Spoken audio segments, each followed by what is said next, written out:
Over thinking করা মানুষদের দুনিয়াটাই আলাদা হয়। তাদের কান্না বেশি, মন খারাপ বেশি, হারানোর ভয় বেশি, খুটখুটে অন্ধকারের স্থায়িত্ব বেশি। বুকের আবহাওয়া দপ্তরে মেঘের খবর আসার আগেই বৃষ্টি এসে ছাড়খাড় করে দেয়। তাদের জীবনের প্রতিটা সম্ভাবনা যদি না হইতে গিয়েই আটকায়, পিছিয়ে যায়। রাত বাড়লে জ্বর বাড়তে থাকে। মনের খাকা ব্যালকনিতে ঠায় দাঁড়িয়ে থাকে আবছা কিছু মুখ, যাদের স্পষ্ট হওয়ার কথা ছিল। স্মৃতিতে পিঁপড়ে ধরে। কেউ জন্ম থেকে ওভার থিঙ্কার হয় না, পরিস্থিতি তাদের তৈরি করে নেয়।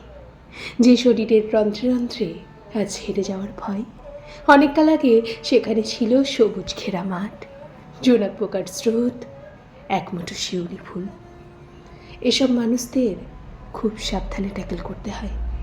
তারা খোঁজে আশ্রয়, শীতল কারো কাছে দুদণ্ড চিরিয়ে নিতে। যেখানে প্রশ্ন কম, অধিকারবোধ বেশি, চ্যাপ্টে ধারা সীমাহীন।